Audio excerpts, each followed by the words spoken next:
भगवान के ही अलग अलग रूप हैं और अलग अलग रूप आ रहे हैं। ठीक है, अभी बात आती है कि जब हम राम नाम लेखन करते हैं ना, वो सीता माता ने ही उन्हें दी है। तो जब हम सच्चे मन से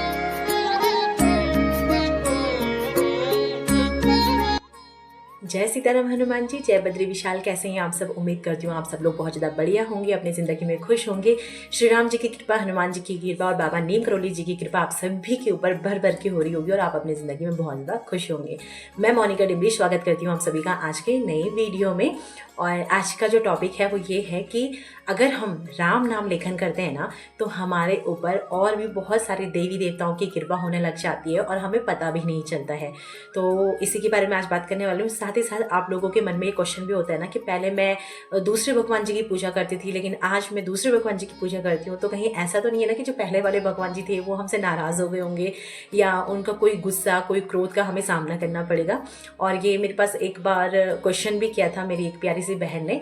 तो चलिए इसका आंसर ही आज इस वीडियो में मैं देती हूँ और वीडियो को लास्ट तक देखना। पर वीडियो स्टार्ट करने से पहले आप सभी को करना एक छोटा सा काम, आपको कमेंट में लिखना है जय श्री राम या जय नीम करोली बाबा जी या सीताराम हनुमान, जिसका भी भाव आपके मन में आता है, बस सच्चे मन से श्रद्धा भाव से आपको उनका नाम कमेंट बॉक्स में लिख देना है। फिर वीडियो को लास्ट तक देखना है। चलिए सीताराम हनुमान बोलकर वीडियो को शुरू करते हैं।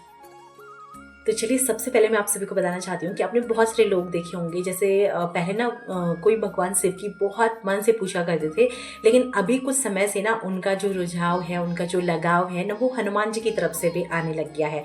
और उनके मन में ये विचार आता है कि हमें हनुमान जी की भी पूजा करनी चाहिए, लेकिन वो इस कारण से रुक जाते हैं कि कहीं हमसे भगवान शिव जो है ना वो गुस्सा ना हो जाए। तो देखिए ऐसा कुछ भी नहीं होता है। अगर हमें किसी भी भगवान का पूजा करने का मन कर रहा है ना, ये भाव हमारे अंदर आ रहे हैं ना, तो इसका सिंपल सा मतलब है कि वो जो प्रभु हैं वो हमें अपनी ओर बुला रहे हैं। वो खुद चाह रहे हैं कि आओ हमारी पूजा करो, हमारी सेवा करो, हमारी कृपा आपके ऊपर पूरी है। इसीलिए तो हमारे मन में भाव आ रहा है, नहीं तो देखो क्यों भाव आएगा, है ना। तो अगर आ रहा है तो बिल्कुल भी ऐसा मत सोचिए कि जो जिनकी आप पूजा कर रहे हो वो आपसे नाराज हो जाएंगे, ऐसा नहीं है। देखो सब चीज़ ना वैसे है तो एक ही, सारे जितने भी भगवान हैं वो है तो एक ही। तो भगवान के ही अलग अलग रूप हैं और अलग अलग रूप के अंदर उनकी अलग अलग शक्तियाँ उनमें हैं। तो जब हम जिस प्रॉब्लम्स में होते हैं ना, और जिन प्रॉब्लम्स का निवारण के लिए हमें उस टाइम जो शक्ति चाहिए होती है ना, तो प्रभु हमें खुद उस भगवान के पास भेज देते हैं कि जाओ बेटा आप उनकी पूजा करो, वो आपकी इसमें मदद करेंगे। बहुत सारे लोग ऐसे हैं जो पहले शिव भगवान की पूजा करते हैं, तो हम पूजा तो करते रहेंगे, लेकिन शिव भगवान की कृपा से ही हमें हनुमान जी से मिलाया। सीधे सीधे आप ये समझ लीजिए कि जिनकी आप पूजा करते हैं ना, वो प्रभु आपको खुद जिनकी अब आप पूजा करने चाह रहे हो उनसे मिला रहे हैं, क्योंकि वो उस सिचुएशन में आपकी हेल्प करेंगे। तो इसमें कोई किसी से नाराज नहीं होता, सारे भगवान एक हैं। जिस प्रॉब्लम में हम हैं उस टाइम हमें जो एनर्जी चाहिए, जो शक्ति चाहिए, बस वो भगवान हमें वो शक्ति प्रदान करते हैं। तो अगर होते ना बहुत ज़्यादा अगर कष्ट लाइफ में आ रखे हैं, बहुत प्रॉब्लम्स में है, कहीं रास्ता नहीं दिख रहा है, तो हम हनुमान जी के शरण में जाते हैं, क्योंकि हमारे प्रभु जो है वो है संकट मोचन। तो सारे संकटों का हरण जो है वो हमारे प्रभु करते हैं। तो इसीलिए हम हनुमान जी के शरण में जाते हैं। और हनुमान जी के शरण में जाने के लिए ना हमें भगवान शिव ही रास्ता दिखाते हैं। ठीक है, तो इसलिए कभी भी इस चीज़ को अपने मन में ना लाइए। और मैं इनका एग्जाम्पल दे रही हूँ प्रभु का, बाकी किसी भी भगवान का करो, चाहे माता रानी का हो, चाहे गणपति बप्पा जी का हो, कृष्ण भगवान जी का हो, थोड़ा सा किसी और भगवान के प्रति लगाव हो रहा है, मन कर रहा है पूजा करने का, उनके मंदिर जाने का, तो बिल्कुल जाइए। ये समझ लीजिए कि वो आपको बुला रहे हैं, वो आपकी मदद करना चाह रहे हैं। ठीक है, अभी बात आती है कि जब हम राम नाम लेखन करते हैं ना, तो हमारे ऊपर और किन किन भगवान की जो कृपा है, जो आशीर्वाद है, जो कृपा दृष्टि है, वो मिलना शुरू हो जाते हैं। देखो दोस्तों, जब हम राम नाम लेखन करते हैं ना, तो सबसे पहले अगर हमारे ऊपर कोई कष्ट आ रखा है, कुछ संकट है, तो हम हनुमान जी के पास जाते हैं, उनका हनुमान चालीसा का पाठ करते हैं, राम नाम का जाप करते हैं, उनके मंदिर जाना शुरू करते हैं, उनसे प्रार्थना करते हैं कि वो हमारी सहायता करें। तो उस समय हमारा जो लगाव होता है ना, वो हनुमान जी के प्रति होता है। लेकिन जब हम हनुमान जी की पूजा करने लग जाते हैं ना, तो धीरे धीरे करके हमारा जो लगाव है, हमारा जो एक कनेक्शन है ना, वो श्री राम जी के प्रति भी बनना शुरू हो जाता है। बहुत सारे लोगों ने कि मतलब मुंह से आपने ये चीज़ भी सुनी होगी कि यार हम तो ना हनुमान जी की पूजा करते थे, पर हमें पता ही नहीं चला कि हमें श्री राम जी की जो भक्ति है वो कम मिलनी शुरू हो गई और हम श्री राम जी की भी पूजा पाठ करने लग गए। आज जब हम ना कहीं पे भी जय श्री राम सुनते हैं, ये राम नाम लिखा हुआ देखते हैं, ये राम नाम भी लेखन करते हैं ना, तो उससे हमारे चेहरे पर एक बड़ी सी मुस्कान आ जाती है, दिल में एक सुकून सा मिलता है, बहुत ज़्यादा अच्छा हमें फील होने लगता है। तो इसका मतलब है कि श्री राम जी की जो कृपा है ना वो भी हमें मिलना शुरू हो जाती है। तो जब हम राम नाम लेखन कर रहे हैं, राम नाम लेखन हम करते हैं हनुमान जी के लिए। क्यों? क्योंकि हनुमान जी को वो चीज़ बहुत ज़्यादा प्रिय है। तो उनसे मनोकामना पूर्ति हेतु या उनकी कृपा दृष्टि पाने के लिए हम राम नाम लेखन करते हैं। लेकिन राम नाम लेखन के साथ साथ हमें श्री राम जी की भी कृपा जो है ना वो मिलना शुरू हो जाती है, हमें उनकी भक्ति मिलना शुरू हो जाती है और हम फिर पूरे श्रद्धा भाव से ना श्री राम जी की भी पूजा पाठ जो है वो करना शुरू कर देते हैं। बहुत सारे लोगों ने के मुंह से आपने सुना होगा और ये चीज़ अगर आपने भी फील करी है ना, आपको भी महसूस होता है ना, तो आपको नीचे कमेंट बॉक्स में ज़रूर लिखना है।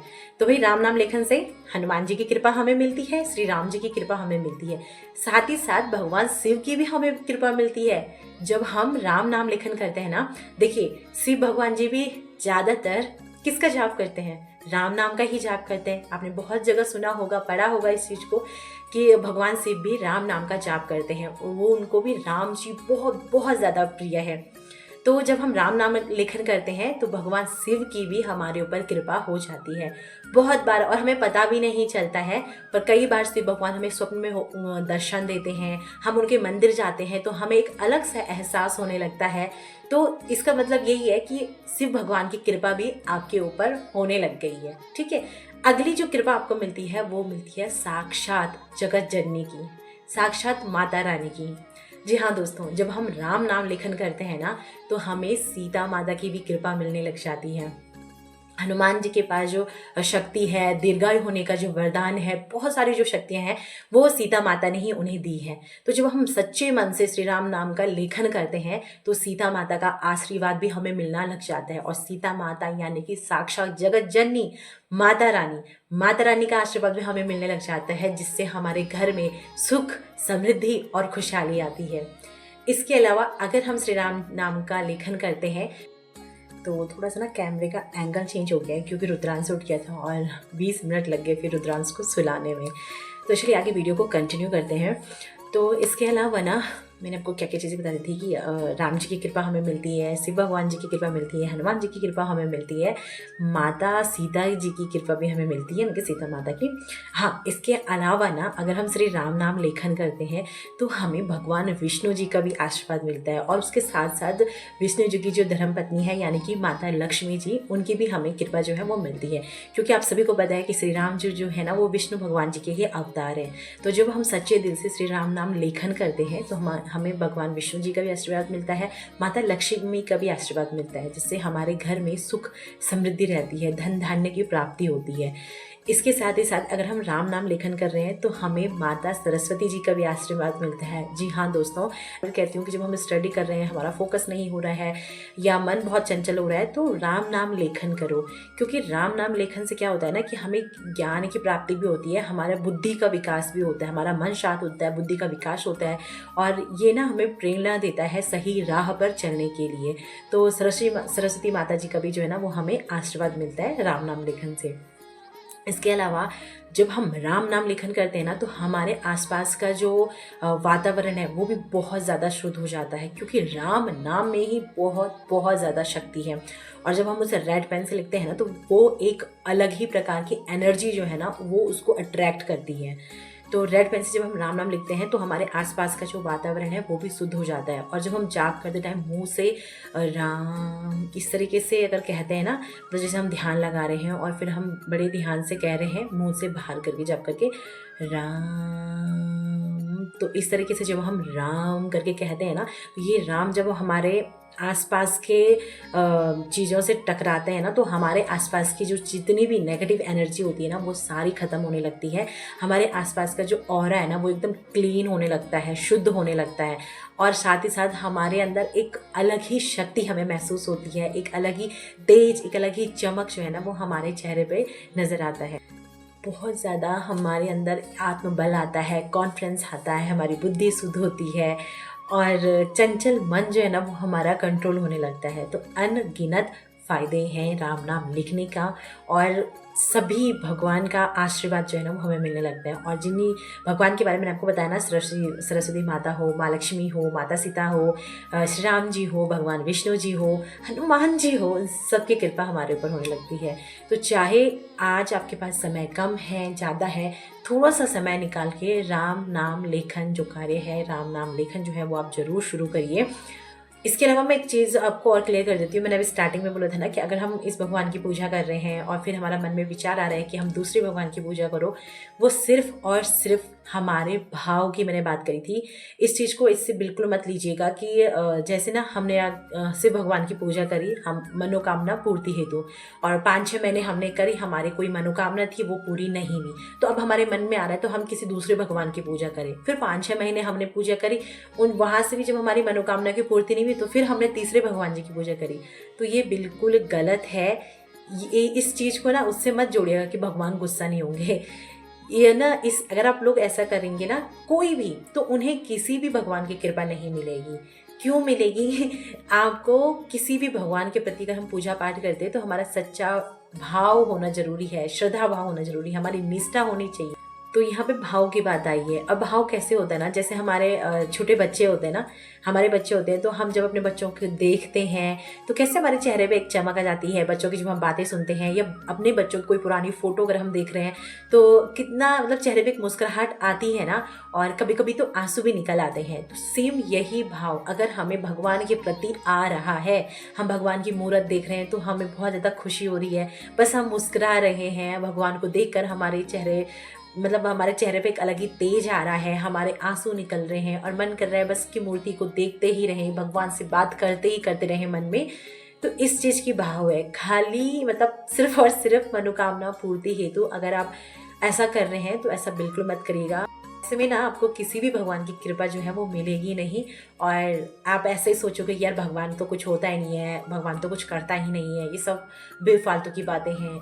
तो उसके बाद मन में फिर ऐसे ही विचार आएंगे जो कि बिल्कुल गलत है। तो किसी भी प्रभु की आप पूजा पाठ करिए, सच्चे मन से करिए, निष्ठा भाव से करिए, धैर्य के साथ करिए, और भगवान का आशीर्वाद हमें मिलता रहे, वो हमेशा हमारे साथ रहे। हर जो भी कर्म का फल हम भुगत रहे हैं ना, बस वो हमारे साथ दे, हमें ताकत दे, उस सिचुएशन से लड़ने के लिए ताकत दे। ये प्रार्थना हमें प्रभु से करनी है। तो चलिए ये था आज का वीडियो। आई होप आप लोगों की वीडियो अच्छी लगी होगी। वीडियो अगर अच्छा लगा है तो वीडियो को लाइक ज़रूर करिएगा, कमेंट में जय सीताराम हनुमान जरूर लिखिएगा। और एक छोटी सी बात, अगर आप चाहते हैं आपकी मनोकामना पूर्ति हेतु मैं राम नाम लेखन करूं, तो आपको अपने नाम के साथ इंस्टा आईडी आपको नीचे शो हो रही होगी, भक्ति बाई मोनिका, आपको वहाँ पे अपने नाम के साथ अपनी विश लिखकर भेजनी है। मैं ज़रूर आपके लिए प्रार्थना करूँगी। थोड़ा सा समय लग सकता है तो धैर्य बना के रखें। अगर बहुत टाइम हो गया आपके लिए नहीं लिखा है तो आप एक बार दोबारा जरूर मैसेज कर दीजिएगा, तो मैं ज़रूर प्रार्थना करूँगी। तो इन्हीं सब के साथ मैं मिलती हूँ आपसे अपनी अगली वीडियो में। तब तक जय सीताराम हनुमान जी, जय बद्री विशाल। खुश रहिएगा, विश्वास रखिएगा, किसी भी परिस्थिति में हो भगवान का साथ मत छोड़ना, वो आपको उस परिस्थिति से ज़रूर बाहर निकालेंगे। और राम नाम लेकर ज़रूर करना। जय श्री राम।